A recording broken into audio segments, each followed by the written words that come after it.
بسم اللہ الرحمن الرحیم۔ السلام علیکم۔ آپ ہماری ویڈیو کو لائک کر دیا کریں اور ساتھ ہی ہمارے چینل کو سبسکرائب بھی کر دیں اور ہر نئی نوٹیفیکیشن کے لیے بیل آئیکن کو بھی دبا دیں۔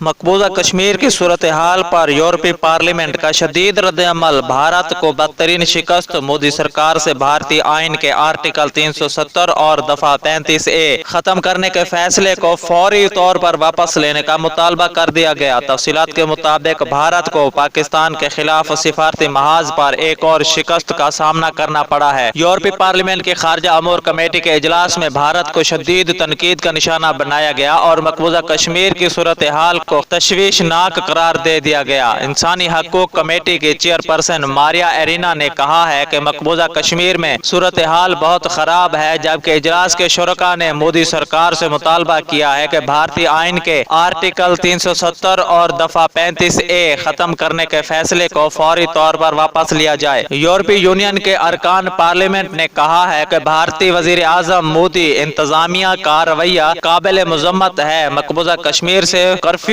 فوراً ہٹایا جائے اور بھارت کو فوری مذاکرات شروع کرنا چاہیے۔ اراکین نے کہا ہے کہ یورپی یونین اور یورپی پارلیمنٹ مقبوضہ کشمیر کی صورتحال پر فوری اور باضابطہ رد عمل ظاہر کریں۔ واضح رہے کہ مقبوضہ کشمیر کی صورتحال پر یورپی پارلیمنٹ کی خارجہ کمیٹی کا اجلاس رکوانے کے لیے بھارت نے بھرپور کوششیں کی تھی، تاہم اسے ناکامی کا سامنا کرنا پڑا۔ اجلاس کے رکوانے کے لیے بھارت کا خصوصی وفد برسلز پہنچا تھا اور سر توڑ کوششیں کی کہ کسی طرح یورپی پارلیمنٹ کی خارجہ کمیٹی مقبوضہ کشمیر سے متعلق بلایا گیا اجلاس منسوخ کر دے، تاہم اس مقصد میں ناکامی کا سامنا کرنے کے بعد بھارتی وزارت خارجہ کا وفد اجلاس ہونے سے قبل ہی اپنے ملک واپس چلا گیا۔